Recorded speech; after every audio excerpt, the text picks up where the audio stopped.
I'll die in 30 days without a heart transplant. A lonely heiress whispers this shocking truth to a struggling single dad, but when his response changes everything, the countdown to her final days turns into a fight for love, hope, and survival. Will she find a new heart before time runs out? Before we get into the story, comment below where in the world you are watching from today. In the stark fluorescent light of Dr. Harrison's private office, Olivia Sterling sat perfectly straight in her Italian leather chair, her manicured fingers gripping its arms. The doctor's words seemed to echo in slow motion, each syllable striking like a hammer against her consciousness. Without a heart transplant, you have approximately 30 days. Dr. Harrison's voice was gentle but firm, his weathered face showing genuine concern behind his wire-rimmed glasses. Olivia blinked slowly, her pewter gray silk blouse suddenly feeling too tight around her neck. 30 days, she repeated, her voice barely above a whisper. The words felt foreign on her tongue, like speaking a language she'd never learned. The doctor leaned forward across his mahogany desk, his hands clasped together. Miss Sterling, I know this is difficult to process. Your condition has deteriorated faster than we anticipated. The medications aren't working as effectively as we'd hoped. She nodded mechanically, her mind struggling to grasp the reality of the situation. The office around her, with its pristine white walls adorned with medical certificates and abstract art, had always represented safety, control, the power of money to fix any problem. Now it felt like a prison cell where she'd just received her sentence. What about the transplant list? Olivia asked, proud that her voice didn't shake. Surely with my resources. Dr. Harrison shook his head slowly. Even with your status, there are protocols we must follow. Your brother Thomas, as your medical proxy, would need to approve. Thomas? The name came out sharp, like broken glass. Olivia hadn't spoken to her brother in 15 years, not since their bitter fight over their father's estate. He has to approve? Yes, Miss Sterling. It's a legal requirement, given the arrangements your father put in place before his passing. The doctor pulled out several forms from a folder. We can start the process immediately, but we'll need his signature. Olivia's perfectly composed facade cracked slightly. A small tremor ran through her hand as she reached for her designer purse. I understand, she said, though she didn't understand at all. How could her life depend on the brother who'd grown to hate her? Outside the medical building, her driver James held the door of the black Mercedes open. Olivia slid into the cool leather interior, her movements automatic after decades of the same routine. But today, everything felt different. The familiar comfort of luxury felt hollow, meaningless. Home, Miss Sterling? James asked, his eyes meeting hers in the rearview mirror. Yes, she replied, then added softly, the scenic route, please. As the car glided through the streets of the city, Olivia watched the world outside her tinted windows. People hurried along the sidewalks, laughing, talking on phones, living their lives. A young mother pushed a stroller, bending down to adjust her child's hat. An elderly couple walked hand in hand, sharing what looked like an ice cream cone. 30 days. The words kept echoing in her mind. 30 more times to watch the sunset. 30 more morning coffees. 30 more nights in her empty mansion. The Mercedes turned onto the private drive leading to Sterling Estate, the wheels crunching on the perfectly maintained gravel. The house loomed before her, a massive Victorian mansion that had been in her family for generations. Its windows gleamed in the fading daylight, but they seemed to stare back at her like empty eyes. James opened her door, and Olivia stepped out, her heels clicking against the stone steps. The grand entrance door swung open silently, Martha, her housekeeper, always watching for her return. Would you like dinner served in the dining room tonight, Miss Sterling? Martha asked, taking Olivia's coat. No, thank you, I'm not hungry. Olivia's voice sounded distant to her own ears. She walked through the foyer, her footsteps echoing in the vast space.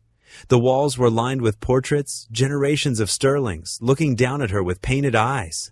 Her father's portrait, the largest and most recent, dominated the main wall. Augustus Sterling's stern face seemed to judge her even now, years after his death. Olivia stopped before it, studying the familiar features. The same steel-gray eyes she'd inherited, the proud tilt of his chin, the expensive suit painted with perfect detail. He'd built an empire, expanded the family fortune, and left behind a legacy of wealth and influence. But standing there now, with 30 days left to live, Olivia couldn't remember a single moment of warmth or genuine affection from him. Her gaze drifted to the portrait beside his, her mother, Elizabeth Sterling, beautiful, poised, and equally distant. She died when Olivia was 12, leaving behind nothing but a collection of designer dresses and a daughter who never learned how to be loved. Moving down the line of portraits, she found the one of Thomas and herself as teenagers. They stood stiffly in formal wear, not touching, not smiling. Even then, the distance between them had been growing. Now, that same brother held her life in his hand. Olivia's legs felt weak. She sank onto the antique bench in the hall, its silk cushion offering little comfort. The portrait seemed to loom over her. Generations of Sterlings who had lived and died in wealth, but perhaps never really lived at all. A sound escaped her throat, something between a laugh and a sob. All this wealth, all this legacy, and what did she have to show for it? Empty rooms filled with priceless artifacts. Staff who called her Miss Sterling and disappeared into the shadows. Bank accounts full enough to last 10 lifetimes, but not a single person to share them with. The grandfather clock in the corner struck 9, its deep chimes resonating through the hollow halls. 30 days. Each chime seemed to count down the precious time she had left. Olivia wrapped her arms around herself, feeling cold despite the perfectly regulated temperature of the house. "Will there be anything else, Miss Sterling?" Martha's voice came softly from the doorway. Olivia looked up at her housekeeper of 20 years, a woman who probably knew more about her daily habits than any family member ever had. "No, Martha, you can go home for the night." Martha nodded and retreated silently, leaving Olivia alone with her ancestors' portraits and the weight of her revelation. She had spent her entire life maintaining the Sterling legacy, living up to the family name, and for what? To die alone in this beautiful prison of wealth and status? The irony of it struck her hard. She had everything money could buy, but not the one thing she needed now: love, family, connection. The portrait stared down at her.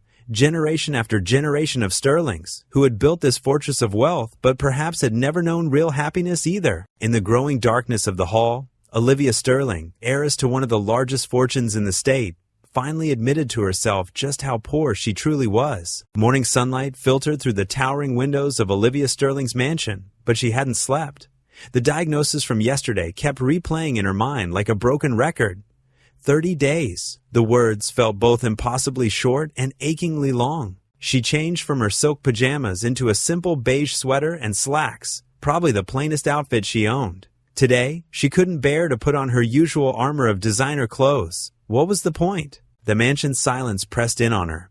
Every tick of the antique grandfather clock in the hallway seemed to mock her remaining time.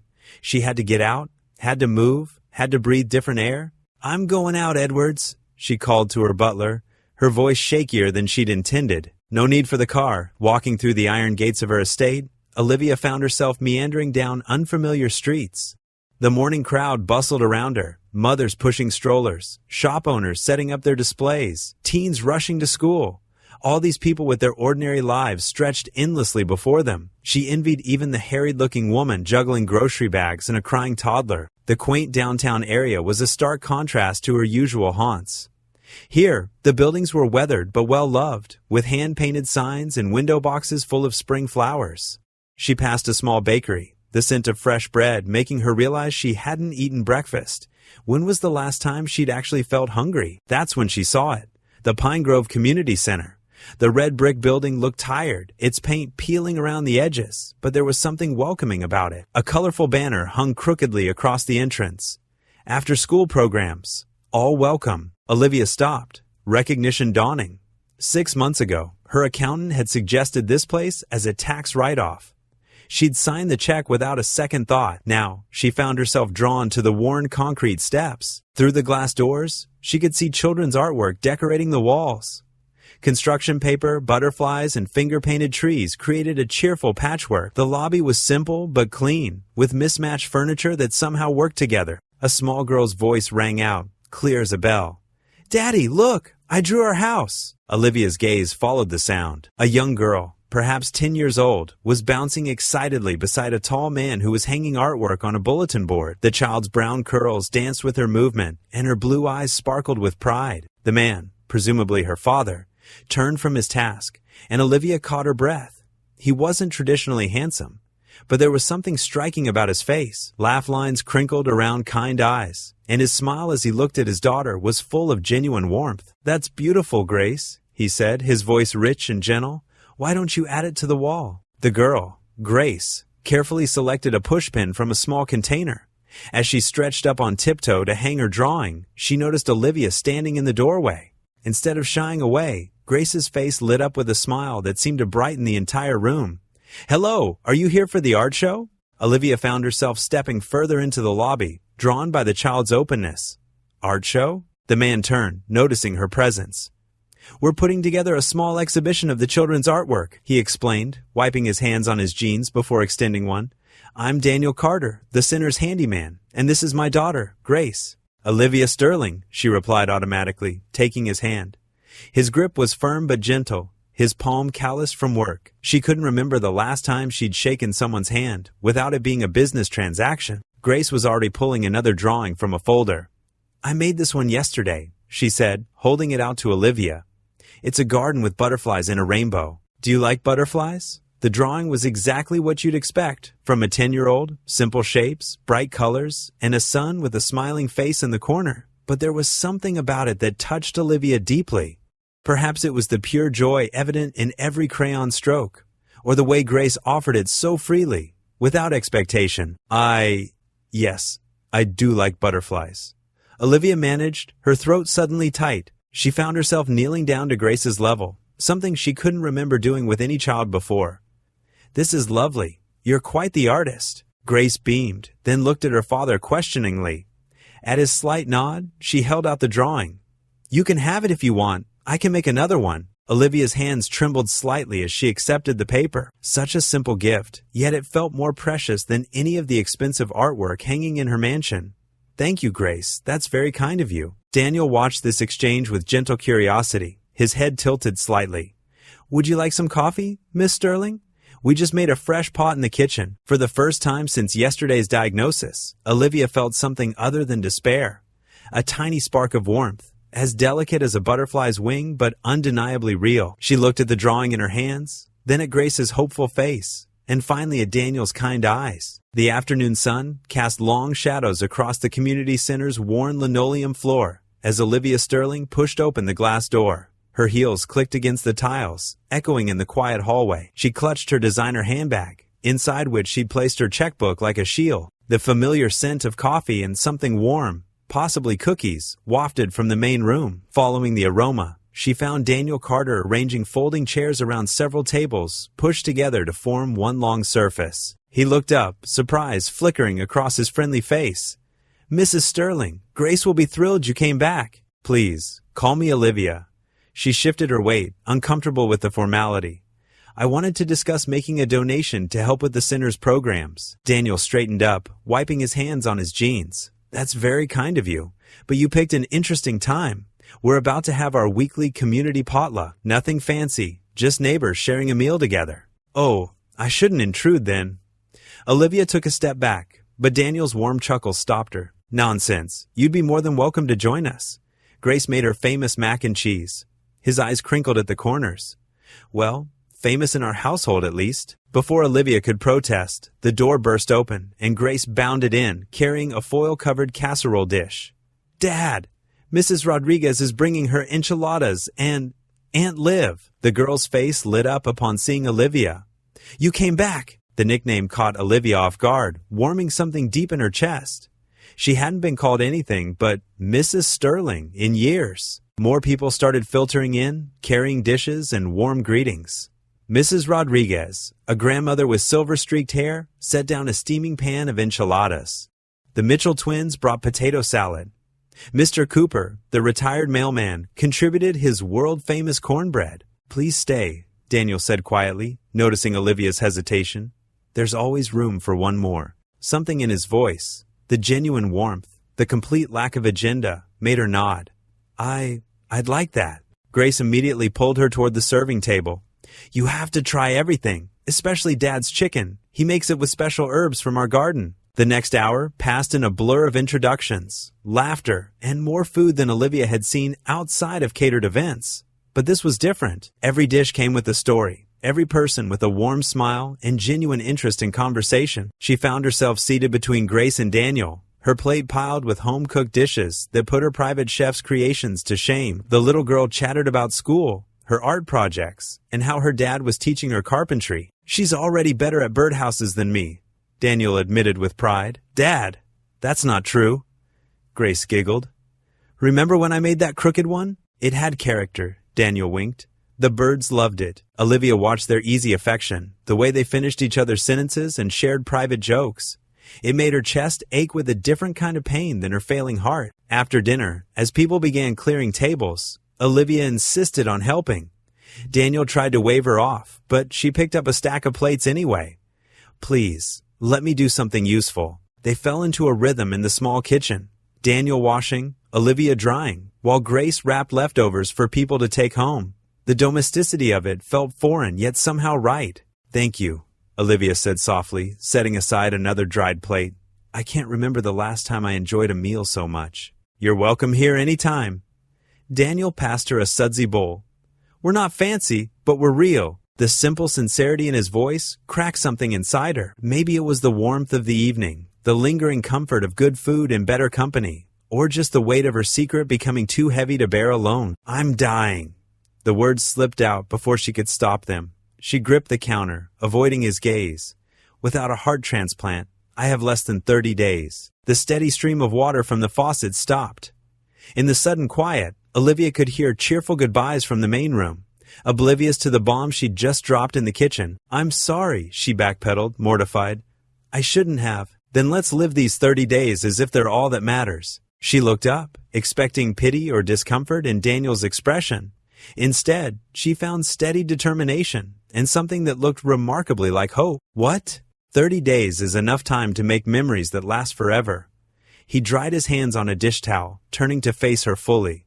Enough time to make every moment count. Olivia stared at him, this man who'd known her for less than 2 days, who was offering not sympathy but a challenge, a chance to live rather than just wait to die. Before she could respond, Grace bounced back into the kitchen with an empty casserole dish.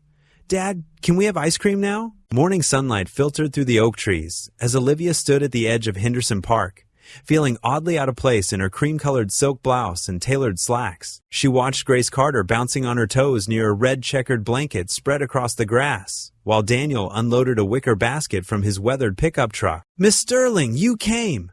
Grace's voice rang with pure delight as she raced over, her braids swinging. I was worried you wouldn't find us, but Daddy said you would. Olivia's throat tightened at the child's earnest welcome. Yes. Well, your directions were very precise. She glanced down at the crumpled paper where Grace had carefully drawn a map during yesterday's potluck, complete with stick figures, and a very detailed tree that indeed matched the gnarled oak they stood under. Come sit with us. Grace tugged at Olivia's hand. Daddy made his famous chicken salad sandwiches, and I helped with the cookies. Daniel looked up from arranging paper plates, his eyes crinkling with warmth. Grace, remember what we said about personal space? Oh, sorry. Grace released Olivia's hand but continued beaming. I'm just excited you're here. Olivia's designer shoes sank slightly into the soft grass as she made her way to the blanket. She hesitated, unsure how to gracefully lower herself onto the ground in her expensive outfit. Daniel seemed to sense her discomfort. Here, he said, pulling a folding canvas chair from behind the truck. Thought this might come in handy. Thank you, Olivia murmured, touched by his thoughtfulness. She settled into the chair, watching as Grace arranged plastic cups with careful precision. Lemonade? Daniel offered, holding up a thermos. Fair warning, Grace was in charge of adding the sugar. It's perfect, Grace protested. I only put in 3 extra scoops this time. A small smile tugged at Olivia's lips. I'd love some, thank you. The lemonade was indeed sweet enough to make her teeth ache, but something about Grace's proud expression as she watched Olivia take that first sip made it taste wonderful. Daniel passed around sandwiches wrapped in wax paper. Olivia couldn't remember the last time she'd eaten anything that hadn't been prepared by her private chef. The chicken salad was surprisingly good, fresh and homemade, with just the right amount of crunch from celery and pecans. Do you like it? Grace asked, her face serious. Daddy lets me help mix everything together. It's delicious, Olivia said honestly. Much better than what my cook makes. Grace's eyes widened. You have a cook? Like in a restaurant? Grace, Daniel warned gently. No, it's all right, Olivia said. She looked at Grace's curious face and felt something inside her soften. Yes, I have a cook. But sometimes I think that makes me miss out on the important things, like helping make the food yourself. A warm breeze rustled through the trees as they ate. Olivia found herself relaxing, despite her initial awkwardness. She watched a pair of squirrels chase each other around a nearby trunk while Grace chatted about her science project on butterflies. "Want to see me cartwheel?" Grace asked suddenly, jumping up from the blanket. "I've been practicing all week." Before anyone could respond, she was off, turning wobbly cartwheels across the grass. Her infectious giggles filled the air. "Careful near that tree," Daniel called out, then turned to Olivia with an apologetic smile. "She's got endless energy." "She's wonderful," Olivia said softly, surprising herself with how much she meant it. As the afternoon wore on, they walked to the small pond where Grace insisted on naming all the ducks. Daniel told stories about his carpentry projects, his quiet passion for the craft evident in every word. Olivia found herself sharing memories of her own father teaching her to sail, stories she hadn't thought about in years. The sun began its descent, painting the sky in shades of pink and gold. They returned to their picnic spot for cookies, slightly misshapen but warm with chocolate chips. "Daddy, show Miss Sterling your funny face," Grace urged, chocolate smudged on her chin. "The one you make when you taste something super sour." Daniel groaned good-naturedly. "I don't think Miss Sterling needs to see that." "Please?" Grace batted her eyelashes dramatically. "It's hilarious." "Oh, go on, Mr. Carter," Olivia found herself saying. "I'm quite curious now." Daniel sighed in mock defeat, then scrunched up his face in an exaggerated grimace that made him look like a startled owl. Grace collapsed in giggles, and to Olivia's surprise, a laugh bubbled up from deep inside her, real and unreserved, something she hadn't experienced in years. The sound of her own laughter startled her. She couldn't remember the last time she'd felt this light, this free. Looking at Grace's delighted face and Daniel's kind eyes, Olivia felt an ache in her chest that had nothing to do with her failing heart. This was what she'd been missing. Not the grand parties or expensive dinners, but simple moments filled with genuine joy. Grace snuggled against her father's side, still giggling. "See, I told you it was funny." Olivia watched them together, the easy affection between father and daughter, and felt a profound longing sweep through her. This was what family looked like. Not the cold formality of her childhood home or the empty halls of her mansion, but this warm, messy, wonderful connection. The click of Olivia's heels echoed through the marble foyer of her mansion as she entered, her heart still light from the afternoon's picnic. The warmth of those precious hours with Daniel and Grace lingered like a comfortable embrace.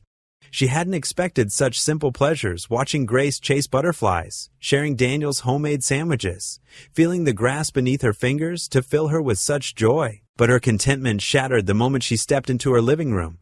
There, in the shadows cast by her crystal chandelier, stood Richard Sterling. Her brother's tall figure was as imposing as ever in his perfectly pressed charcoal suit, his silver hair catching the dim light. "Hello, sister." His voice held all the warmth of winter frost.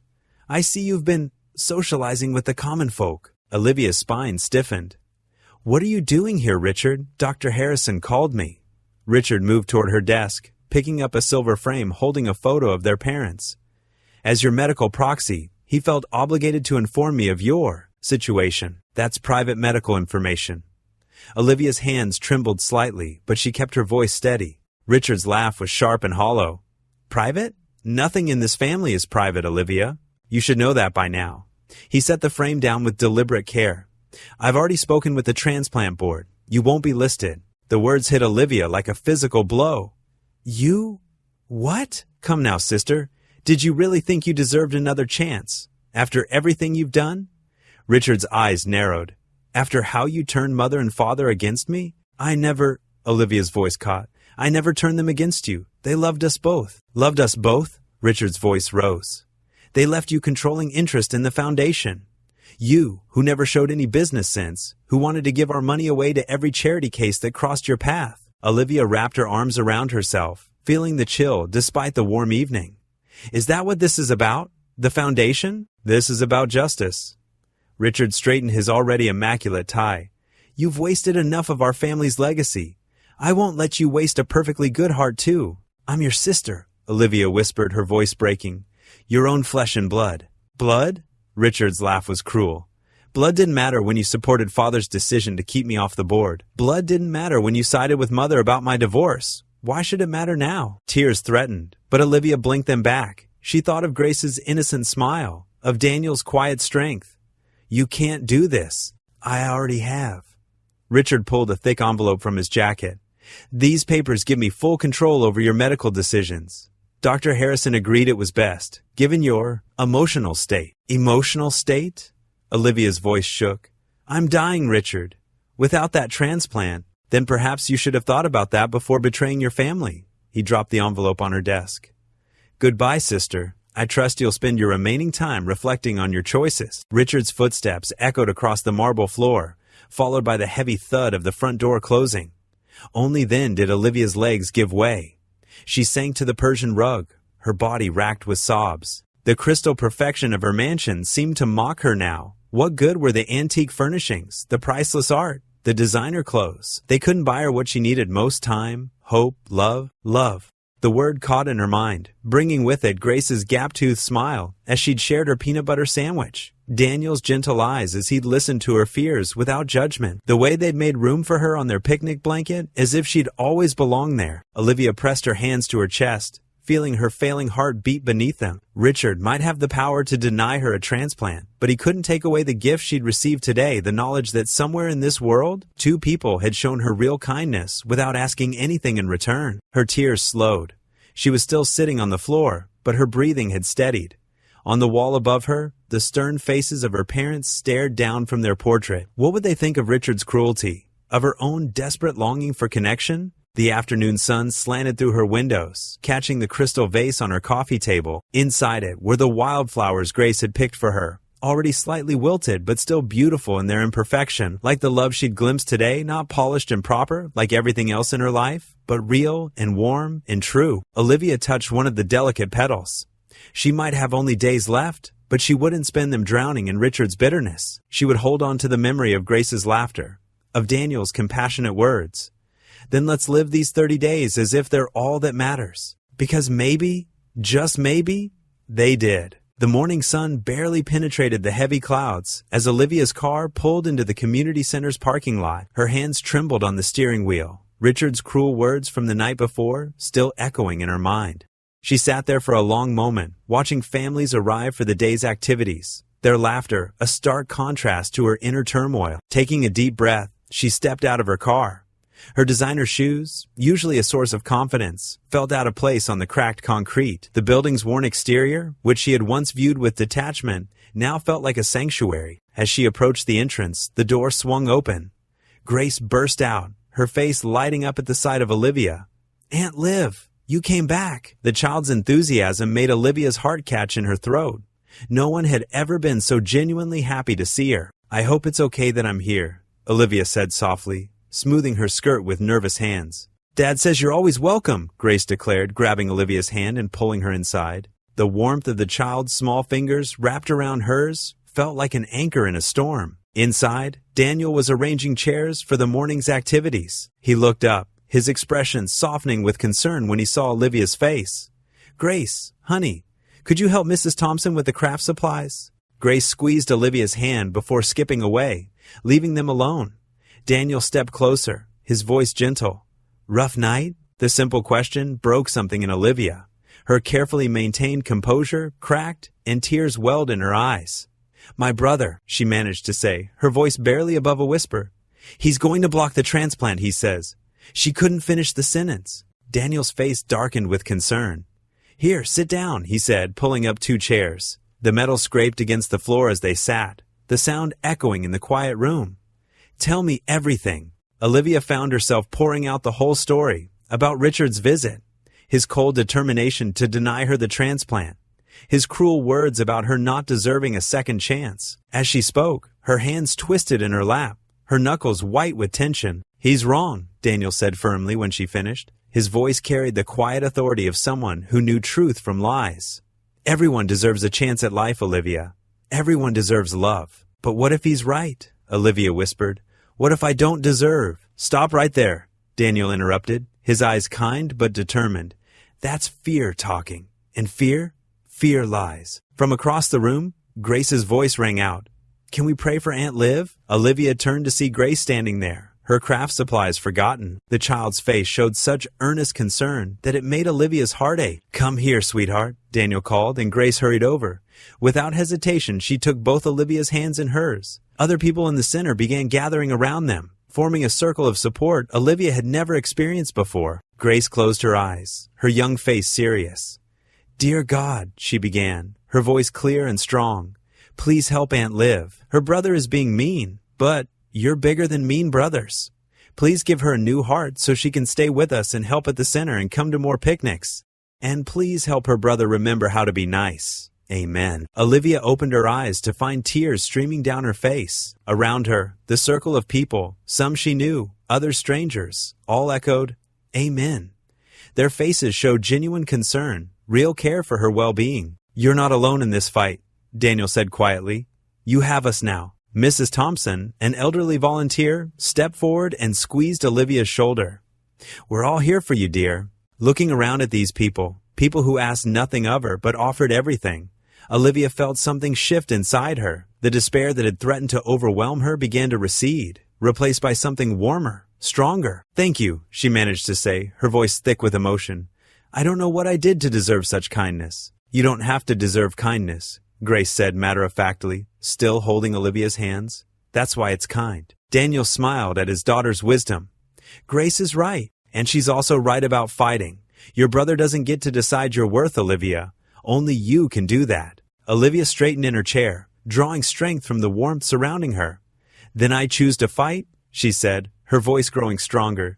"I choose to live these days, however many I have, really living." Grace beamed. "Can you help me with the craft table? I'm making butterflies, and Dad's terrible at cutting straight lines." "Hey now," Daniel protested with a laugh. Olivia found herself laughing too, the sound surprising her with its genuineness.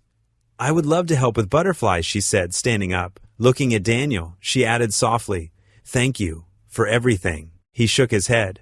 "No thanks needed. Just keep showing up, Olivia. That's all any of us can do. Keep showing up. Keep trying. Keep hoping." As she followed Grace to the craft table, Olivia felt lighter than she had in years. Richard's words still hurt, but they no longer had the power to crush her.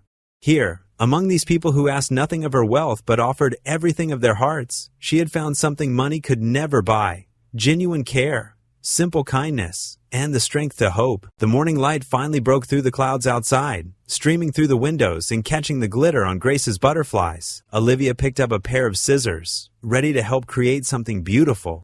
In this moment, she wasn't a dying woman or a wealthy heiress. She was simply someone learning to live again, one butterfly at a time. Monday morning arrived with golden sunshine streaming through the community center's windows. Olivia sat at a wooden table beside Grace, who was frowning at her math homework.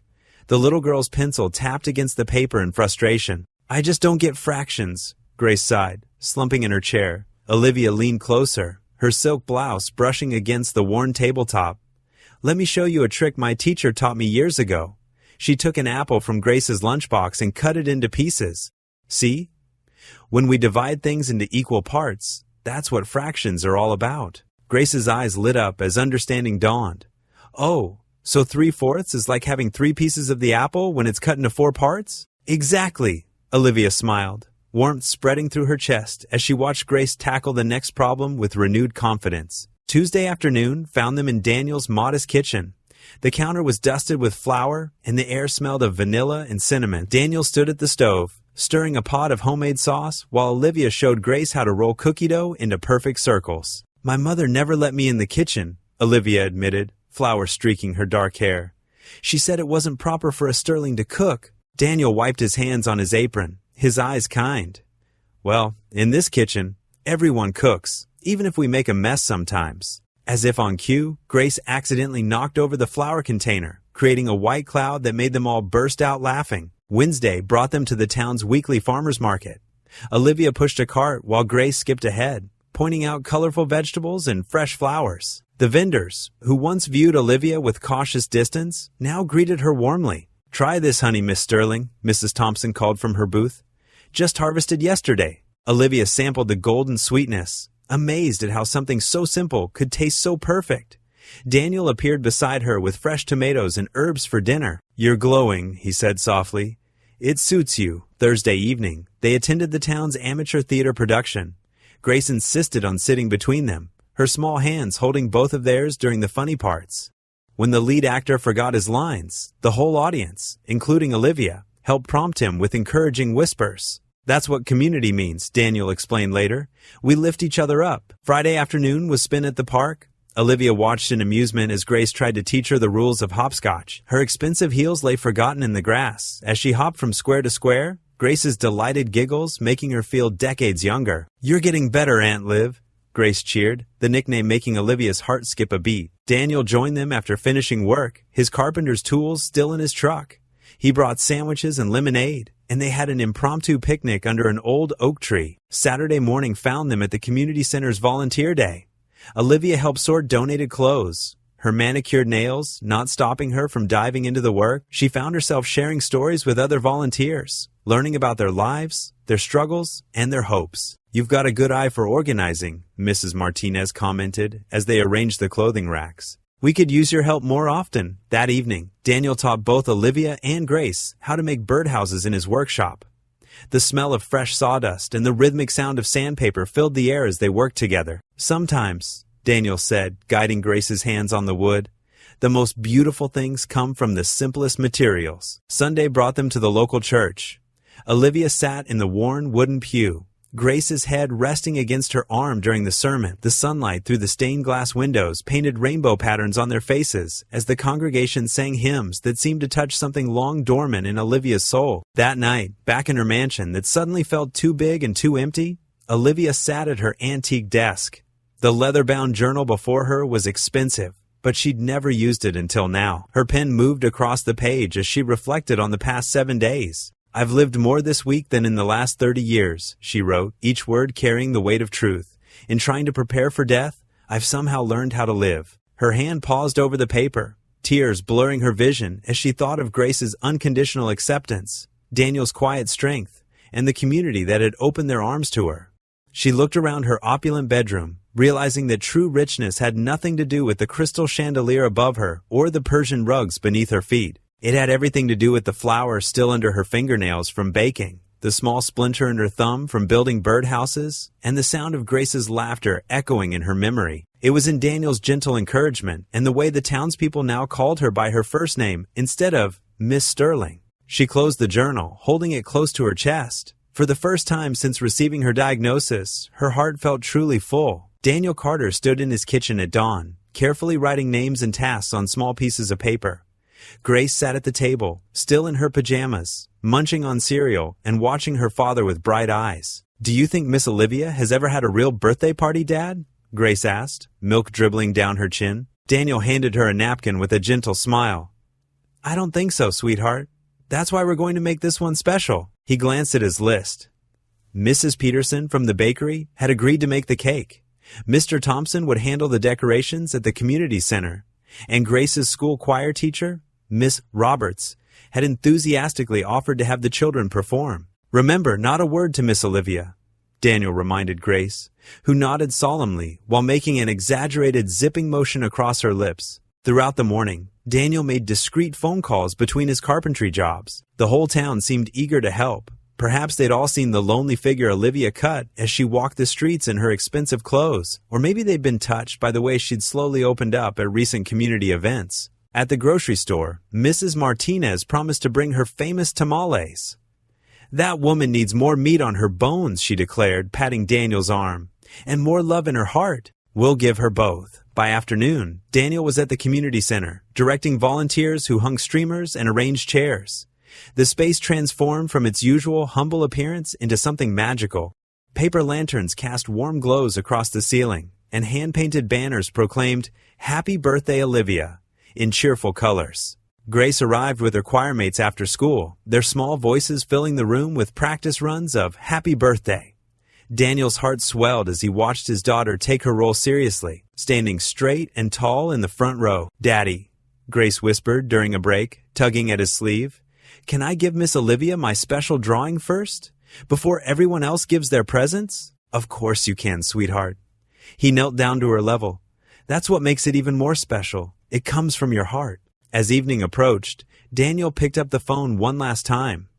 "Mrs. Sterling, everything's ready. Can you make sure she comes to the community center at 7? Olivia's housekeeper, the only person in her household who showed her real kindness, agreed readily. "I'll tell her there's an emergency meeting about the center's funding. She won't suspect a thing." At 6:55 p.m., Daniel gathered everyone into position, The choir kids fidgeted excitedly behind the partition. Townspeople held their wrapped gifts, and Mrs. Peterson stood proudly beside her masterpiece, a 3-tiered cake decorated with delicate sugar flowers. "Shh!" Grace Stage whispered at 2 p.m. when footsteps approached the door. "She's coming." The door creaked open, and Olivia's voice carried through the darkness. "Hello? Is anyone here? I got a message about a meeting." Daniel flipped the switch. "Surprise!" The room erupted with voices and light. Olivia stumbled backward, one hand flying to her throat. Her eyes, wide with shock, took in the decorations, the faces, the banner, and then filled with tears. Grace broke ranks first, running forward with her drawing held high. "Happy birthday, Miss Olivia. I drew you a picture of us at the park." The simple crayon drawing showed 3 stick figures, one tall man, one little girl, and one elegant woman with a big smile. Olivia's hands trembled as she accepted it. I don't understand," she whispered, looking around at all the beaming faces. Daniel stepped forward. "We wanted to show you that you're not alone anymore, that you matter to us." The choir began to sing, their young voices pure and sweet in the evening air. As Happy Birthday filled the room, more tears slipped down Olivia's cheeks. Mrs. Martinez wrapped her in a warm embrace. Mr. Thompson's wife pressed a homemade card into her hands. The baker proudly showed off her cake. Olivia's perfectly composed facade crumbled completely when she saw the table full of presents. Not expensive gifts, but heartfelt ones. Hand-knitted scarves, homemade preserves, photo albums of recent community events with her in them. "I haven't celebrated my birthday since I was 12, she confessed, her voice breaking. "My parents always said it was frivolous." "Well, that wasn't right," Grace declared with a child's simple wisdom, taking Olivia's hand. "Everyone deserves to be celebrated." The townspeople gathered closer, their voices joining the children's choir for another round of Happy Birthday. Olivia stood in their midst, tears flowing freely now, but her smile was radiant.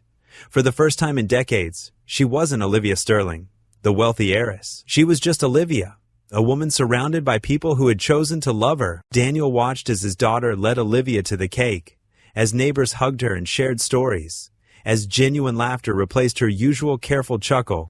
In this moment, time seemed to stand still. The illness, the threats, her brother's cruelty, none of it existed. There was only joy, community, and the pure, simple power of being loved. Looking at Olivia's glowing face in the warm light of the lanterns, Daniel knew that this birthday celebration wasn't just a party. It was a revelation. Sometimes the richest gifts came wrapped not in expensive paper, but in the simple kindness of ordinary people who opened their hearts to someone in need. The singing swelled one final time, and Olivia closed her eyes, swaying slightly to the melody, tears still streaming down her face. But these weren't tears of sorrow or loneliness. They were tears of profound gratitude, of belonging, of finally finding her place in the world. The street lamps cast warm pools of light along Main Street as Daniel and Olivia walked slowly toward her house. The autumn evening had turned crisp, and Daniel had insisted on lending Olivia his worn leather jacket. It hung loose on her shoulders, carrying the faint scent of sawdust and coffee. "I still can't believe what you all did today," Olivia said, her voice soft with lingering emotion. She clutched a handmade birthday card from Grace close to her heart. "No one's ever thrown me a party like that before." Daniel glanced at her, noting how the streetlight caught the silver in her hair. "Never? Not even as a kid?" Olivia shook her head. The Sterling way was different. Birthdays meant formal dinners with father's business associates. Mother would arrange everything through the staff, guest lists, catering, decorations. I'd get expensive presents, but... She trailed off, looking down at Grace's card with its crooked hearts and glitter. Nothing like this. They passed the town square where, just hours ago, the community had gathered to celebrate. Paper streamers still fluttered from the gazebo. "It wasn't always just the 3 of us, you know," Daniel said quietly. "Sarah, my wife, she loved throwing parties. Didn't matter if we could barely afford it. She'd somehow make magic happen with dollar store decorations and box mix cupcakes." Olivia touched his arm gently. "Tell me about her?" Daniel took a deep breath. "She was a light. That's the best way I can describe her.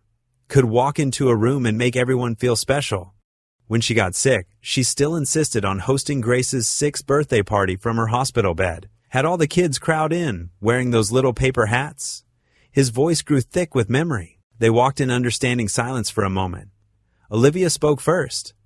"My mother died when I was 12. I barely knew her, really. She was always at charity functions, social clubs. The maids raised me more than she did. When she passed, Father became even more distant, threw himself into work. Richard, my brother, he was sent to boarding school. The house felt like a museum after that. Is that why you live there alone now? Daniel asked carefully. Partly. Olivia's hands twisted together. Father left it to me in his will, which infuriated Richard.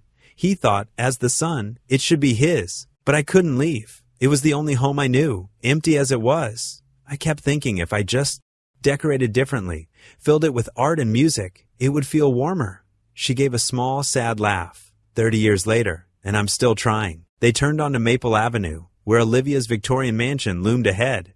Daniel noticed how her steps slowed, reluctant to end their walk. You know, he said, Grace asks about you every morning now. Is Aunt Liv coming to the center today? Can we save her a cookie from lunch? He smiled at Olivia's surprised look. You've become part of her world. Tears welled in Olivia's eyes. I never thought. I mean, all those years of charitable donations, sitting on foundation boards, I thought that was how you connected with people. Write checks, attend galas, smile for photos.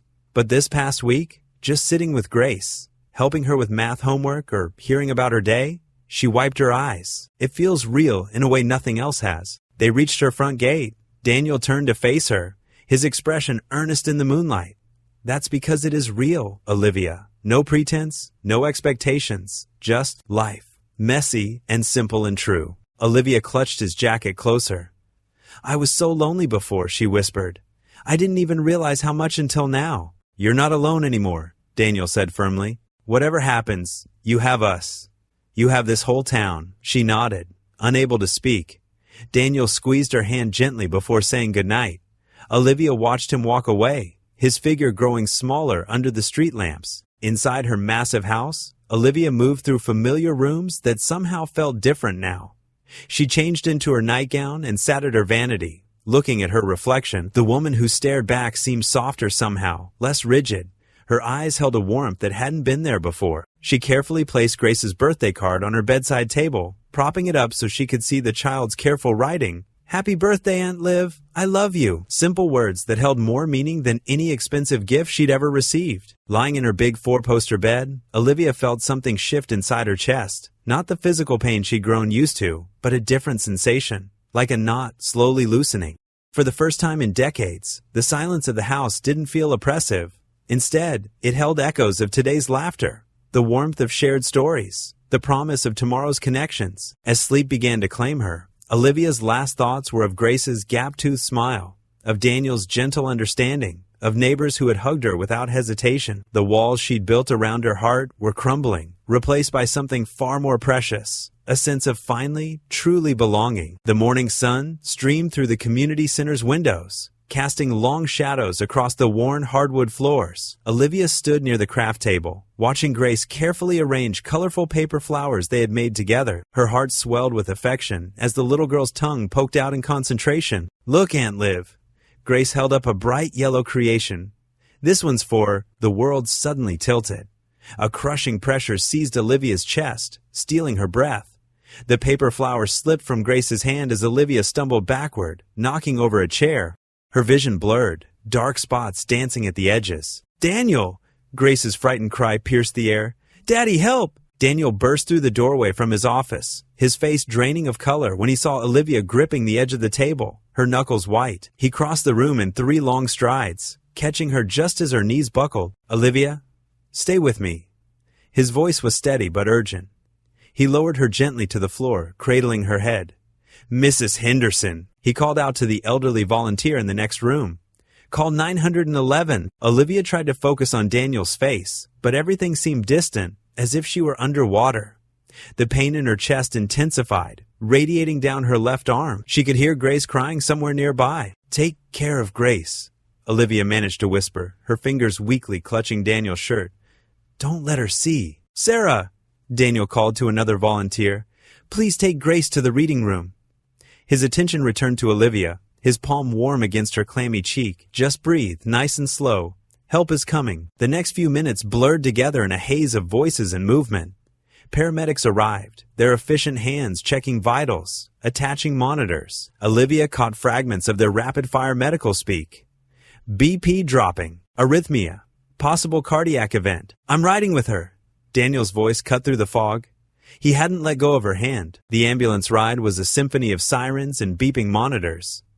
Daniel's presence anchored her, his thumb tracing gentle circles on the back of her hand as he murmured quiet prayers. Through the waves of pain and fear, Olivia focused on his voice, using it as a lifeline. At the hospital, everything accelerated.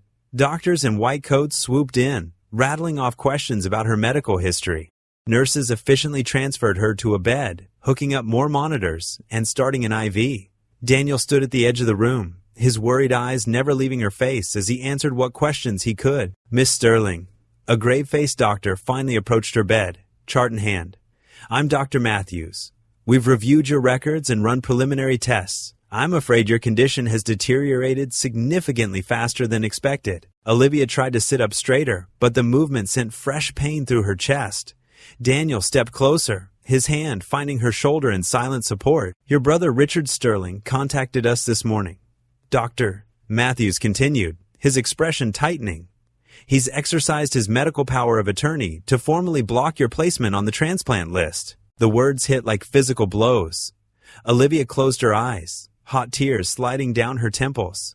She'd known Richard would follow through on his threat, but the reality was devastating. That can't be legal, Daniel protested, his voice rough with emotion. She's of sound mind. She should have the right to make her own medical decisions. Dr. Matthews shook his head.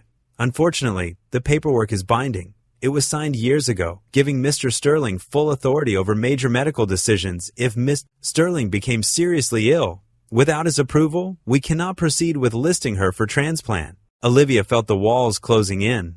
All the joy and hope she discovered over the past weeks seemed to evaporate, leaving only the cold reality of her situation. The monitors betrayed her spike in anxiety, beeping more rapidly. There has to be something we can do, Daniel insisted, his hand tightening protectively on her shoulder. Some way to challenge this. You can pursue legal options, Dr. Matthews said carefully, but given the time frame. He left the sentence unfinished, his meaning clear. Legal battles took time Olivia no longer had. A soft knock at the door interrupted them. A nurse entered, carrying Olivia's personal effects in a clear plastic bag. Miss Sterling, your brother left this for you. She handed over an envelope. With trembling fingers, Olivia opened it. Inside was a single sheet of expensive stationery, bearing only a few typed lines. Consider this my final act of protecting the family name. You've never understood the responsibility that comes with being a Sterling. I won't allow you to waste a second chance on your newfound simple life, while more deserving recipients wait. Your reckless choices have consequences. The paper crumpled in Olivia's fist. A lifetime of Richard's cold judgment and control crashed over her. The monitors began beeping more urgently as her heart rate climbed. I need you to try to stay calm, Dr. Matthews said, moving to adjust her medication. We'll do everything we can to keep you stable, but without the transplant option. How long? Olivia's voice was barely a whisper. The doctor's face softened with compassion. Given the acceleration of your condition, days at most. I'm so sorry. Daniel made a choked sound, his fingers digging into the rail of her hospital bed. Olivia reached for his hand, needing his strength as much as he seemed to need her touch. We'll be monitoring you closely, Dr. Matthews continued. For now, try to rest. A nurse will be in shortly to get you settled in your room. As the doctor left, silence fell heavy in the small emergency bay. The steady beep of monitors and the distant sounds of the hospital seemed to emphasize the weight of what they'd just learned. Olivia stared at the ceiling, tears sliding silently down her face. This isn't over, Daniel finally said, his voice thick but determined. We'll fight this. I'll call every lawyer in town if I have to. Olivia turned her head to look at him, taking in the fierce protectiveness in his expression. In just a few short weeks, this man and his daughter had given her more love and belonging than she'd known in decades. The thought of leaving them made her heartache worse than any physical pain. Grace, she whispered, she'll be so scared. Sarah will keep her at the center until we know more. Daniel pulled a chair closer to her bed, still holding her hand. But she's stronger than you think. We both are. And we're not giving up on you. A nurse appeared with admission papers and began efficiently preparing Olivia for transfer to a private room. Through it all, Daniel stayed by her side, a steady presence in the storm of uncertainty. But they both knew the truth that hung unspoken in the air. Time, the one thing they needed most, was slipping away far too quickly. The hospital corridor felt endless as Daniel walked toward the exit, his shoulders heavy with worry for Olivia.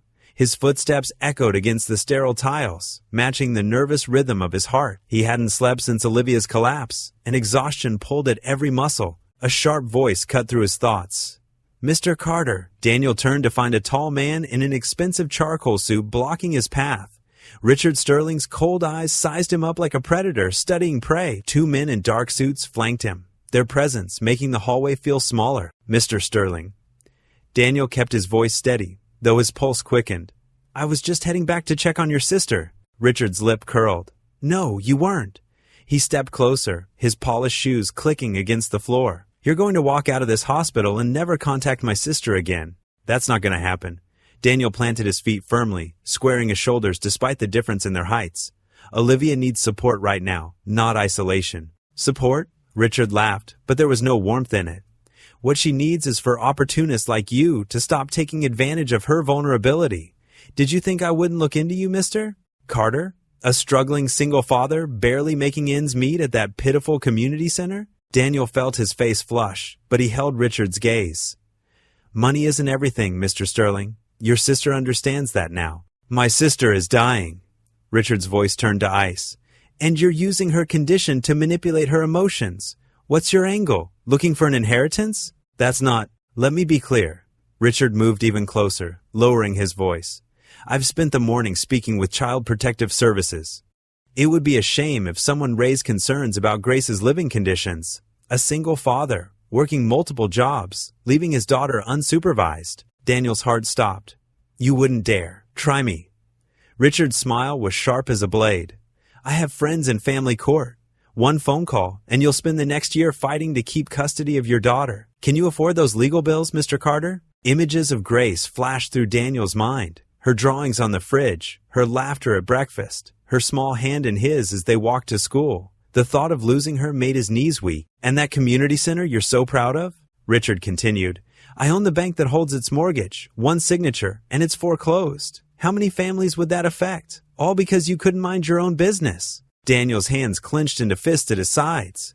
"You'd hurt innocent people just to control your sister?" "I'm protecting the Sterling family name." Richard straightened his tie. "Olivia's condition has made her unstable. She needs professional care, not some small-town handyman playing hero. She needs love," Daniel said, his voice rough with emotion. "Something you've denied her entire life." Richard's face darkened. "You know nothing about our family." "I know enough." Daniel took a deep breath, steadying himself. "I know Olivia lights up when Grace hugs her. I know she laughs now, real laughter, not the polite kind she used to hide behind. I know she's terrified of dying alone, which is exactly what you're trying to force her to do. Final warning, Mr. Carter." Richard nodded to one of his men, who produced a thick manila envelope. "Inside you'll find documentation of every potential violation we could report about your parenting. Every time you worked late, every school event you missed, every repair your house needs.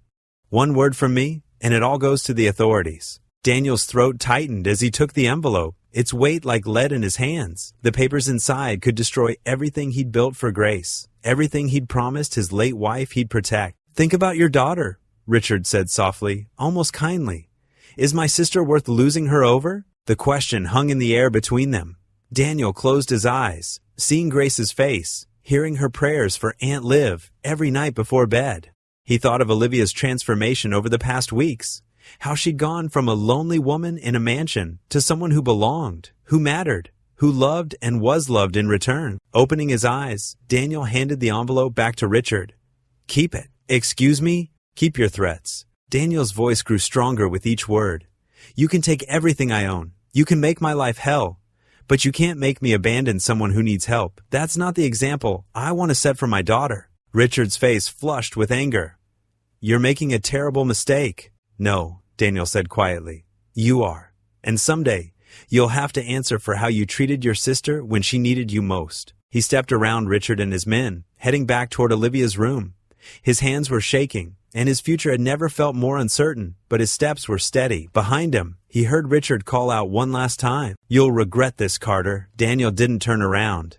He walked until he reached an empty waiting room, then sank into a chair, his legs finally giving out. The full weight of what he'd just done crashed over him. He could lose everything, his home, his work, even Grace. The thought made him physically ill. But as he sat there, head in his hands, he remembered something his wife had told him before she died. Love isn't about doing what's easy. It's about doing what's right, even when it costs you everything. Daniel straightened in his chair, wiping his eyes with the back of his hand. Richard Sterling could threaten him all he wanted. He could take away his possessions, his security, even his reputation, but he couldn't take away Daniel's choice to stand by someone in need. Looking toward Olivia's room, Daniel made a silent promise, not just to her, but to himself. He wouldn't run. He wouldn't hide. No matter what Richard threw at him, he would face it. Because sometimes, loving others meant being willing to lose everything else. His phone buzzed with a text from Grace. "Is Aunt Liv okay? Can we visit her after school?" Daniel smiled through his tears as he typed back, "Yes, sweetheart. We'll go see her together. Come what may." He would not abandon Olivia. Some things were worth fighting for, even if you had to fight alone. The hospital room was silent except for the steady beeping of monitors. Olivia Sterling lay in the narrow bed, her normally elegant appearance replaced by hospital-issued pajamas and tangled hair. The white walls seemed to close in around her, making her feel smaller than ever. She stared at the ceiling, too tired to even cry anymore. The events of the day played over and over in her mind. Her collapse, the doctor's grim face, and worst of all, the confirmation that Richard had succeeded in blocking her from the transplant list. Her brother had won, just as he always did. The sound of squeaking shoes in the hallway barely registered. Olivia closed her eyes, expecting another nurse coming to check her vitals. Instead, she heard the softest of whispers. "Aunt Liv?" Olivia's eyes flew open. There, peeking around the doorframe, was Grace Carter's small face, her eyes wide with concern. The little girl glanced nervously down the hallway before tiptoeing into the room. "Grace?" Olivia's voice cracked. "Sweetheart, what are you doing here? It's way past visiting hours." Grace approached the bed, her sneakers making tiny squeaking sounds on the floor. "Dad's talking to some doctors. He thinks I'm sitting in the waiting room, but..." She bit her lip. "I had to see you." Olivia's heart squeezed, not from her condition, but from the pure love radiating from this child who had somehow worked her way into her life. "You shouldn't get in trouble for me, dear." "I don't care about trouble." Grace's chin lifted stubbornly, reminding Olivia so much of Daniel. "You're family now." Those three words hit Olivia like a physical blow. Family. Something she'd never truly had, not even when surrounded by blood relatives in that cold mansion. Grace climbed carefully onto the edge of the hospital bed, mindful of the IV lines. Her small hand found Olivia's, warm fingers wrapping around cold ones. "Does it hurt?" she whispered. Olivia tried to smile. "No, sweetie, I'm just very tired. Dad says your brother is being mean." Grace's face scrunched up in confusion. "Why doesn't he want you to get better?" The question was so simple, so direct, the way only children could ask things. Olivia felt tears welling up. Sometimes people hold on to anger for so long they forget how to let it go." Grace nodded sagely, as if this made perfect sense. Then, without warning, she closed her eyes and bowed her head, still clutching Olivia's hand. "Dear God," she began in a clear whisper, "it's me, Grace Carter. I know you're really busy taking care of everyone, but Aunt Liv needs help right now." She squeezed Olivia's hand tighter. "Please give her a new heart, a strong one that works good, and maybe help her brother remember how to love people again. Thank you for listening. Amen." Olivia stared at the little girl, overwhelmed by the pure faith in that simple prayer. Grace opened her eyes and smiled at her, gap-toothed and confident. "You don't need to cry, Aunt Liv," she said, reaching up to wipe a tear from Olivia's cheek. "God's really good at fixing hearts. He fixed Dad's after Mom died." Olivia caught Grace's hand and pressed it to her cheek, savoring its warmth. "Tell me about that," she whispered, needing to hear more. Grace settled more comfortably on the bed. "Well, Dad was really sad for a long time. He didn't smile much, even though he tried to for me. But then we started going to church more and helping at the community center." Her face brightened. "And now he smiles all the time, especially when you're around." Something warm bloomed in Olivia's chest at those words. She thought of Daniel's steady presence, his unwavering support even in the face of Richard's threats. "The heart you have now might be sick," Grace continued, "but love makes everything better. That's what Dad always says."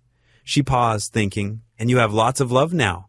Me and Dad and Miss Jenny from the center and Mr. Thompson who brings those yummy cookies. As Grace rattled off names, Olivia realized with startling clarity just how many people had entered her life in these past weeks. People who smiled when they saw her, who asked how she was doing and actually cared about the answer. And we're not giving up, Grace declared firmly.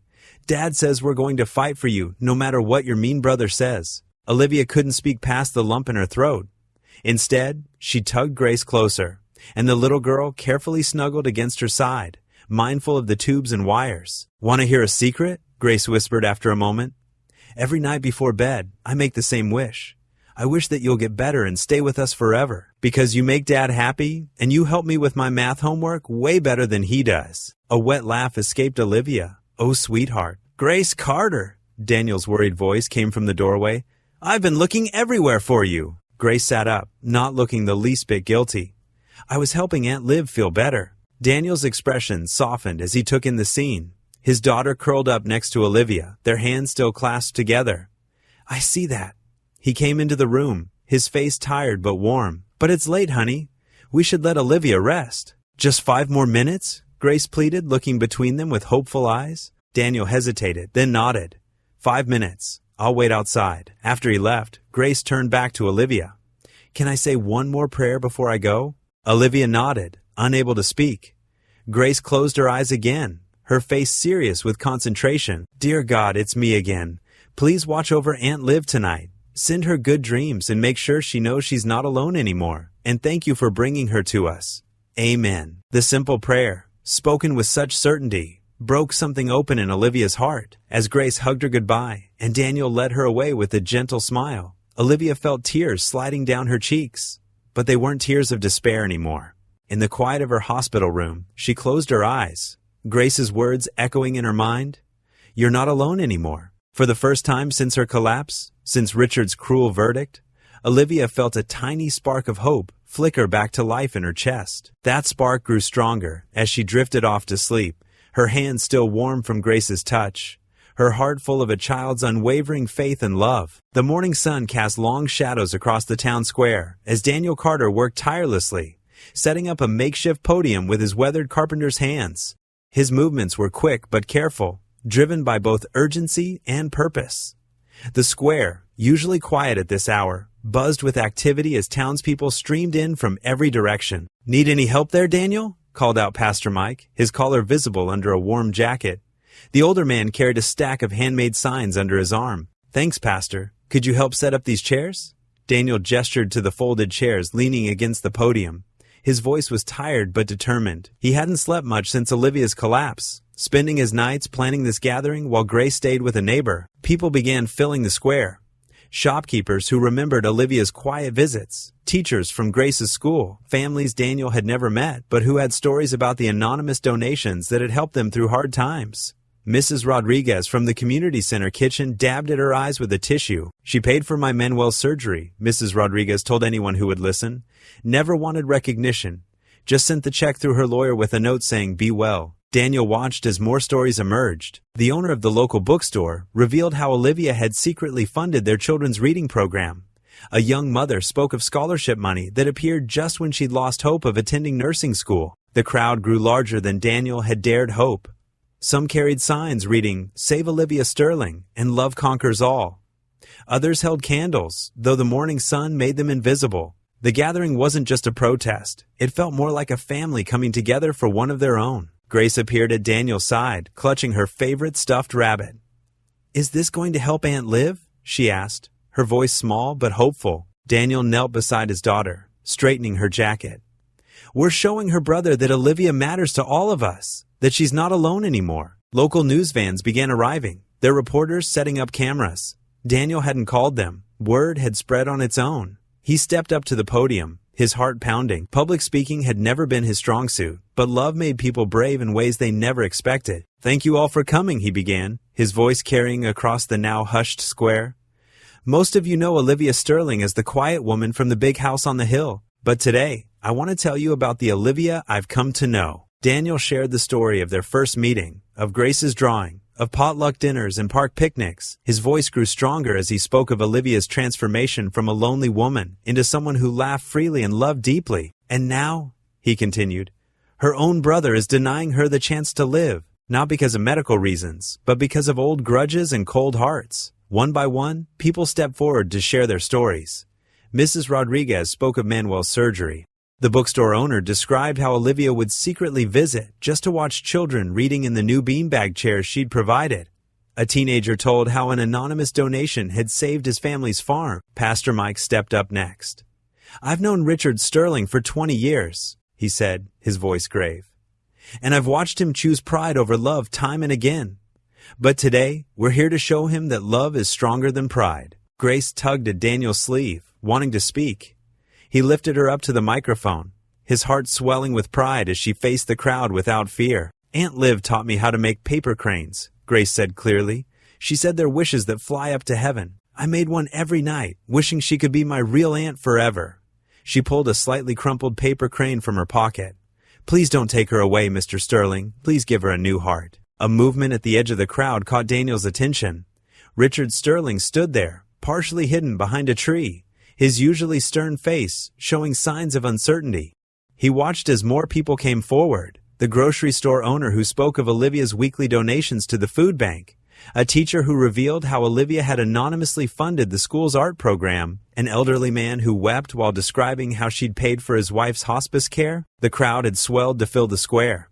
People who had never met Olivia were crying, moved by the stories of her quiet kindness. The news cameras captured it all, broadcasting live across the region. Richard Sterling stepped slightly forward, his expensive suit out of place among the town's casual gathering.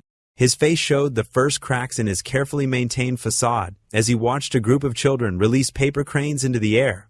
Grace had taught them how to make them. Daniel noticed Richard's presence but didn't call attention to him. Instead, he returned to the podium one last time. Olivia Sterling has spent years hiding her light, he said, his voice thick with emotion. She thought she didn't deserve love because that's what she was taught. But look around. Look at all the lives she's touched. Look at all the love she's given, asking nothing in return. The crowd murmured in agreement, and more paper cranes took flight, carrying the hopes and prayers of an entire town. Richard Sterling watched them soar, his hands clenched at his sides, his expression increasingly troubled as the weight of the community's love for his sister pressed against his carefully constructed walls of bitterness. Daniel continued, "We're not asking for a miracle, we're asking for a chance for Olivia to live, to love, to be the person she's finally allowing herself to become. Mr. Sterling," he said, looking directly at Richard now, "your sister has touched more lives than you know. She's created more good than you've ever imagined. And we're all here today because we refuse to let that light go out." As if on cue, Grace began singing Amazing Grace, her clear child's voice carrying across the square. One by one, others joined in, until hundreds of voices rose together in a spontaneous chorus of hope and love. Richard Sterling took another step forward, his face showing the first signs of real emotion. For the first time in decades, he looked lost, uncertain, as if the fortress of his convictions was crumbling under the weight of so much love for the sister he'd tried so hard to deny. The town square buzzed with quiet energy as hundreds gathered around the makeshift stage. Hand-painted signs bobbed in the gentle breeze. "Save Olivia," "Love conquers all," and "Give her a chance." The autumn air carried a crisp chill, but the crowd's warmth was undeniable. Daniel stood at the podium, his voice steady and clear. "We're here today because someone special needs our help. Someone who's touched all our lives, even if we didn't know it at the time." Olivia sat in a wheelchair near the stage, wrapped in a thick blanket. Her face was pale, but her eyes sparkled with unshed tears as she watched person after person step up to share their stories. Mrs. Thompson from the library spoke about the anonymous donation that saved their children's reading program. Mr. Rodriguez testified about the mysterious benefactor who helped his family after the flood. Each story painted a picture of quiet kindness that had rippled through their community for years. In the back of the crowd, Richard Sterling stood rigid, his expensive suit out of place among the townspeople's casual clothing. His jaw clenched tighter with each speaker, but he didn't leave. Then Grace tugged on Daniel's sleeve. "Daddy, can I say something?" Daniel looked down at his daughter, surprised. She'd been unusually quiet all morning, clutching her favorite stuffed rabbit. "Are you sure, sweetie?" Grace nodded, her small face determined. Daniel lifted her onto the stage, and the crowd fell silent at the sight of the little girl in her pink sweater and messy ponytail. "Mr. Sterling," Grace called out, her voice trembling but clear, She stared straight at Richard, who visibly stiffened. "I know you're Aunt Liv's brother." A murmur rippled through the crowd as people turned to look at Richard. He shifted uncomfortably but didn't break eye contact with Grace. "My daddy says sometimes people do mean things because they're hurting inside." Grace hugged her rabbit closer. "I know what it's like to hurt. My mommy died when I was really little. I don't remember her much, but I remember being sad and scared." Olivia pressed a hand to her mouth, tears streaming down her face. Daniel stood protectively behind Grace, his hands gentle on her shoulders. "But then I met Aunt Liv," Grace continued, her voice growing stronger. "She helps me with my math homework and makes funny faces when she thinks nobody's looking. She taught me how to make proper tea with cookies, even though she spilled the first time and we both laughed so hard." A few chuckles rippled through the crowd. Even Richard's stern expression flickered. "She's not just rich and fancy like you think. She's warm and kind, and sometimes she's scared too." Grace's lower lip trembled. "She's my family now too, and family is supposed to help each other, not be mean." Richard took a step forward, his face unreadable. Grace didn't back down. "Please," she pleaded, tears spilling down her cheeks. "Please, let Aunt Liv live. I pray every night for God to give her a new heart. But Daddy says you have to say yes first. Please don't take away my new aunt. I already lost my mommy. I don't want to lose Aunt Liv too." The silence that followed was deafening. Richard stood frozen, his carefully maintained mask cracking. For a moment, something raw and vulnerable flickered across his face. Pastor Mike stepped forward from the crowd. "Mr. Sterling, your sister has been a blessing to this community, not through grand gestures or public displays, but through quiet acts of kindness that have changed lives. Isn't that worth saving?" Richard's hands clenched into fists. His gaze darted between Grace's tear-stained face and Olivia's wheelchair. The crowd waited, holding their collective breath. Then, without a word, Richard Sterling turned on his heel and strode away, his polished shoes clicking against the pavement. The sound echoed through the square until he disappeared around the corner, leaving everyone in tense silence. Grace's small shoulders slumped. Daniel quickly scooped her up, holding her close as she buried her face in his neck. "You are so brave, sweetheart," he whispered. The crowd stirred uneasily, exchanging worried glances. Olivia reached out a trembling hand, and Grace immediately wiggled free from Daniel's arms to run to her. The little girl carefully hugged Olivia, mindful of her weakness. "I meant every word, Aunt Liv," Grace whispered fiercely. "You're my family now." Olivia could only hold her close, too overcome with emotion to speak. The autumn wind rustled through the trees, scattering golden leaves across the square as the townspeople watched, united in their concern and hope for the woman who had quietly touched all their lives. The stage stood empty now, the podium abandoned. Richard's abrupt departure left a heavy weight of uncertainty hanging in the air. No one knew if Grace's heartfelt plea had reached through his armor of bitterness, or if his silence meant something darker. They could only wait, and hope, and pray. The hospital room's fluorescent lights cast harsh shadows across Olivia's pale face. The steady beep of monitors provided a grim rhythm to the afternoon silence. Outside the window, gray clouds gathered, matching the heavy atmosphere within. Daniel sat in the worn vinyl chair beside the bed, his work-roughened hands clasped tightly together.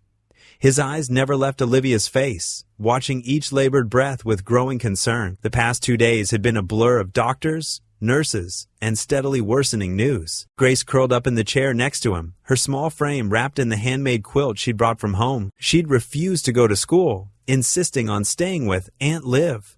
Her drawing book lay forgotten in her lap, pages filled with bright pictures of the three of them together. "Daddy," Grace whispered, her voice trembling, "Aunt Liv looks so tired." Daniel reached over and squeezed her hand. "I know, sweetheart, but she's fighting hard." Olivia stirred slightly, her eyes fluttering open. Even this small movement seemed to drain her energy. "Grace?" she murmured. "I'm here." Grace jumped up, the quilt falling to the floor. She grabbed Olivia's hand, careful of the IV lines. "I drew you another picture. See? It's us having a picnic when you get better." A weak smile touched Olivia's lips. "It's beautiful, dear heart." Daniel's chest tightened at the endearment. In just a few short weeks, Olivia had become such an essential part of their lives. The thought of losing her now felt unbearable. The monitors beat more rapidly, and Olivia's breath grew more labored. Daniel pressed the call button, his heart racing. A nurse hurried in, checking vitals and adjusting medications. "Her blood pressure's dropping," the nurse said quietly to Daniel. "I'll page the doctor." Grace's eyes widened with fear. "Daddy? It's okay, honey. The doctors are helping her. But Daniel's voice cracked slightly, betraying his own fear. Olivia's eyes closed again, her hand going limp in Grace's grip. The little girl started crying softly, pressing Olivia's fingers to her cheek. "Please don't go, Aunt Liv," she pleaded. "You promised to teach me how to make those special cookies, remember? And Daddy needs you. We both need you." Daniel wrapped an arm around Grace's shoulders, pulling her close. His own eyes burned with unshed tears as he watched Olivia's chest rise and fall with increasing difficulty. The doctor arrived, his face grave as he checked Olivia's charts.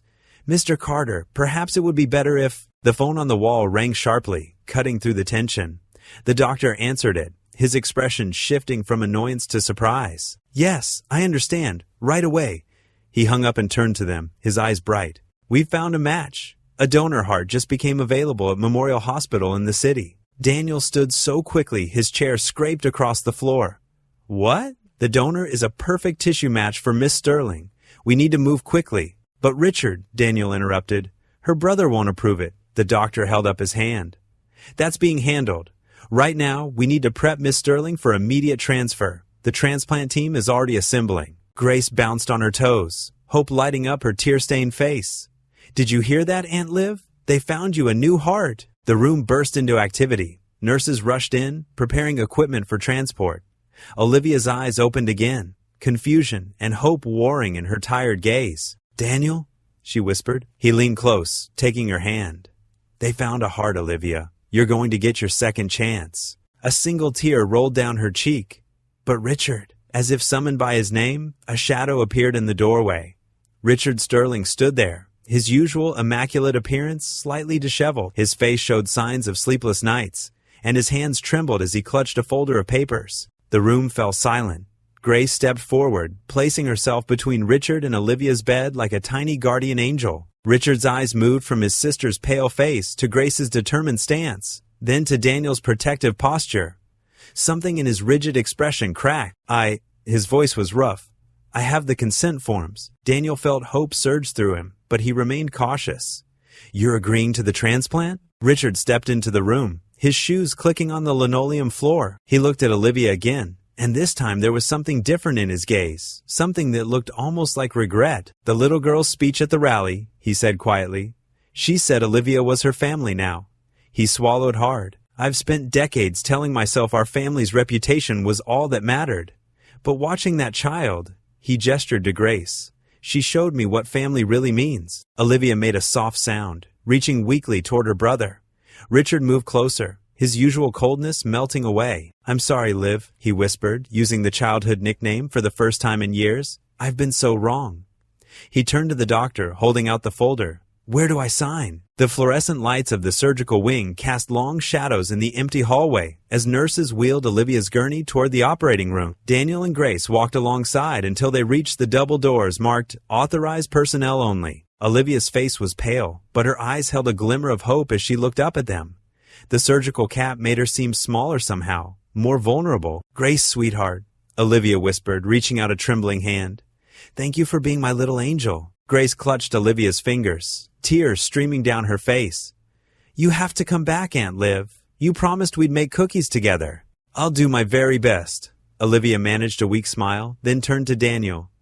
"Daniel, Save your strength," he said softly, squeezing her other hand. "We'll be right here waiting for you." The head surgeon, Dr. Matthews, approached in his scrubs. "It's time, Miss Sterling. The donor heart is being prepared, and we need to get started." Daniel bent down and pressed a gentle kiss to Olivia's forehead. "We'll see you soon." Grace hugged Olivia carefully, mindful of the IV lines. "I love you, Aunt Liv." Olivia's eyes welled with tears. "I love you both so much," she whispered. They watched as the nurses wheeled her through the double doors, the sound of their squeaking wheels fading into silence. Grace buried her face in Daniel's side, her small shoulders shaking with sobs. "Come on, sweetheart," Daniel said, leading her to the waiting room. "Let's pray for Aunt Liv." The waiting room was mostly empty at this early hour.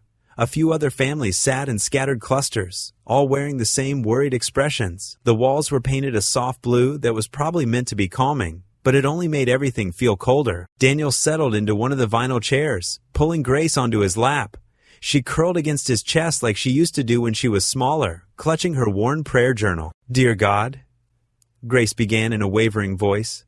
Please watch over Aunt Liv while the doctors fix her heart. Please let the new heart work perfectly and help her get better fast. She paused, sniffling.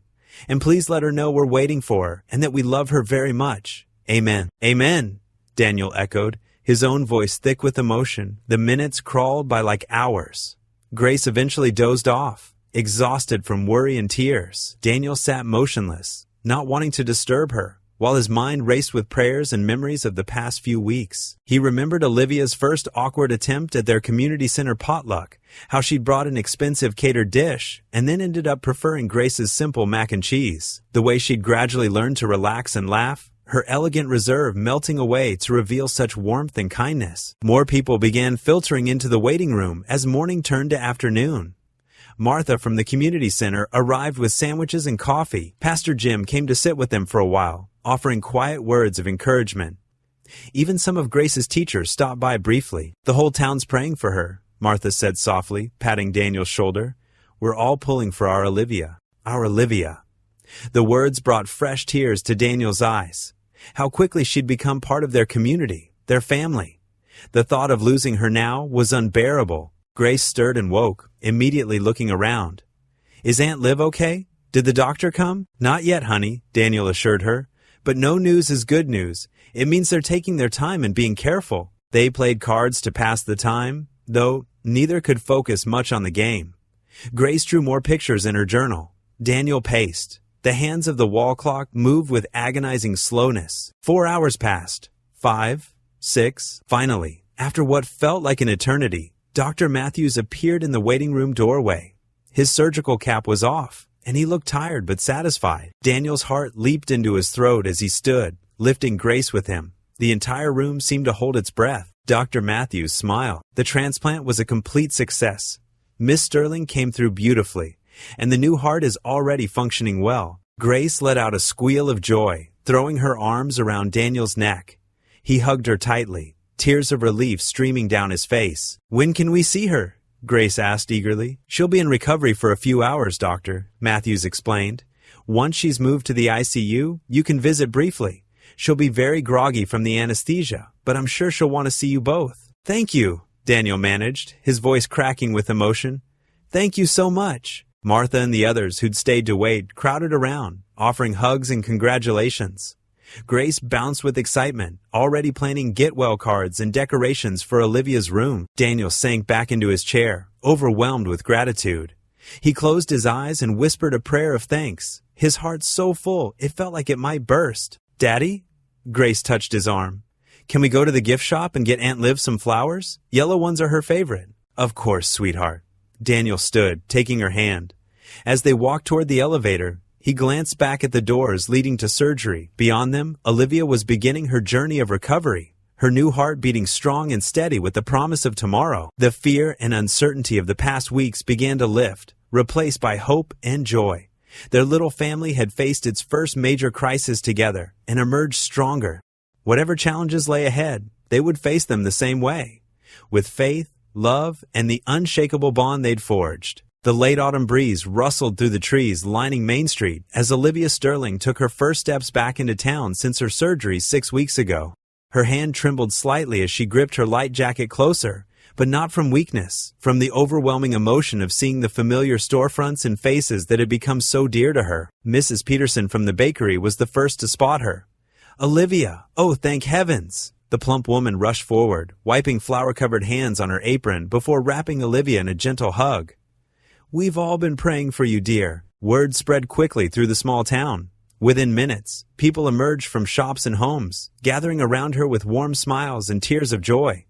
Someone pressed a bouquet of fresh flowers into her hands. Another neighbor offered a carefully wrapped loaf of homemade bread.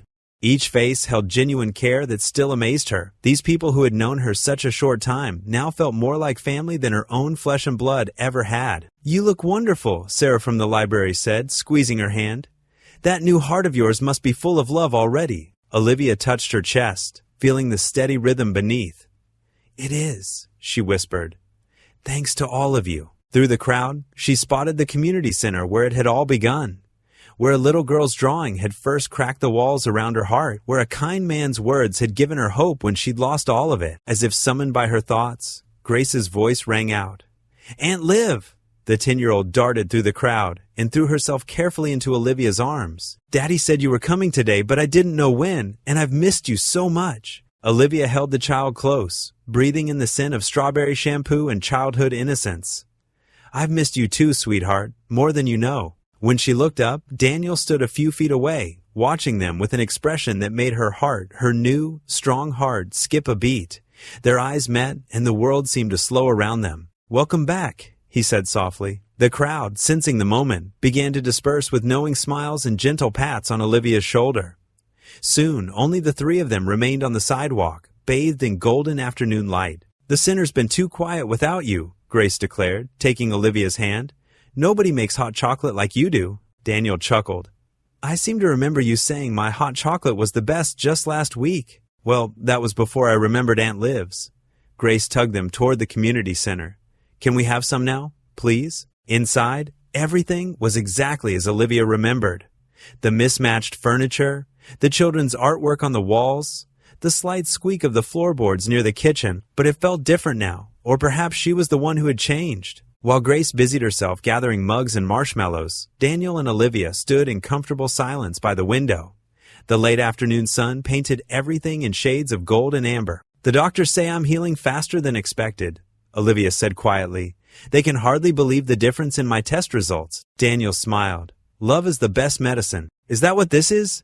She turned to face him fully. "Love?" His expression grew serious, tender. "I think we both know it, Island." He took a step closer. "These past months, watching you with Grace, seeing how you've opened your heart to everyone in town, fighting alongside you." He paused, gathering his thoughts. "I didn't expect to feel this way again after losing Sarah. I thought that part of my life was over." Olivia's breath caught. "Daniel, but you showed me that love isn't something you can put limits on. It grows where it wants to, when it wants to." He reached for her hand, his palm warm against hers. "I love you, Olivia Sterling.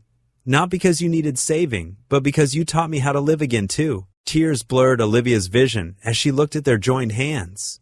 "I was so afraid," she whispered. "Afraid of dying without ever knowing what this felt like. Real love, family, belonging." She squeezed his fingers. "And now I'm afraid of losing it." "You won't," Daniel said firmly. "You're stuck with us now." From the kitchen, they heard Grace humming as she stirred the hot chocolate, completely at peace with their world. Olivia looked up at Daniel, seeing all her hopes reflected in his eyes. "Then let's live every day as if it's all that matters," she whispered, accepting his hand and everything it promised. The school auditorium buzzed with excitement as parents and families filed in, clutching programs and searching for the best seats. Olivia Sterling sat between Daniel and Grace Carter in the third row, her heart, her new heart, beating steadily with joy as she watched Grace fidget in her concert dress. "Are you nervous, sweetheart?" Olivia asked, smoothing a wrinkle from Grace's powder blue dress. Grace's fingers twisted in her lap. "A little. What if I mess up the piano part?" "You've practiced so hard," Daniel said, giving his daughter's shoulder a gentle squeeze. "Remember what we talked about. Just pretend you're playing at home for us." Olivia nodded, adding, "And we'll be right here in the audience, cheering you on." The transformation in Olivia's life over the past few months still felt miraculous. Gone was the hollow emptiness that had haunted her mansion. Instead, her days were filled with the warmth of family dinners, homework sessions with Grace, and quiet evening talks with Daniel on the porch swing. 5 minutes until places, called Mrs. Thompson, the music teacher, from the front of the auditorium. Grace jumped up, smoothing her dress one last time. "That's my cue." She hugged her father, then turned to embrace Olivia. "Love you both." As Grace scampered toward the stage door, Olivia felt tears prick at her eyes. Those simple words, "love you both," still had the power to overwhelm her with gratitude. Daniel's hand found hers in the dimming light, his thumb tracing gentle circles on her palm. "You okay?" he whispered. "More than okay," Olivia replied, squeezing his hand. "I just never imagined I'd be here, like this, part of a family." The lights dimmed further, and a hush fell over the audience as Mrs. Thompson stepped onto the stage. "Welcome everyone to our spring musical showcase." As other students performed their pieces, Olivia found herself studying the families around them. Parents leaned together, smartphones ready to record. Younger siblings squirmed in their seats. Such ordinary moments that she'd once observed from a distance, never believing they could be hers. Next up, Mrs. Thompson announced, Grace Carter, performing Moonlight Sonata on piano. Daniel sat up straighter, his grip on Olivia's hand tightening slightly. Grace appeared from the wings, her face serious as she approached the gleaming black piano. She sat, adjusted the bench, and took a deep breath. The first notes filled the auditorium, clear and confident. Olivia felt her chest swell with pride. She'd sat with Grace during countless practice sessions, watching those small fingers gain surety and strength. Now, as the melody soared, she remembered their first meeting at the community center, when Grace had offered her that crayon drawing a simple act of kindness that had changed everything. Daniel leaned close to whisper, She's never played it better. Olivia nodded, unable to speak past the lump in her throat. The music wrapped around them, each note a reminder of the precious gift of time she'd been given. Not just the physical gift of the heart beating in her chest, but the gift of love that had transformed her life. As Grace played the final chord, the audience burst into applause. Olivia and Daniel were on their feet instantly, clapping with unrestrained pride. Grace's face broke into a radiant smile as she stood to bow, her eyes finding them in the crowd. More students performed, but Olivia barely noticed them. Her mind kept returning to the journey that had brought her here, from that sterile doctor's office where she'd received her death sentence, to the community center where she'd found hope, through the darkness of her brother's rejection, and finally to the miracle of survival and acceptance. After the final performance, families began gathering their belongings. Grace appeared through the crowd, still glowing from her success. Did you see? I didn't mess up once. You were magnificent, Olivia said, pulling her close. Mom would have loved it, Grace said softly, looking up at Daniel. Daniel's eyes glistened as he nodded.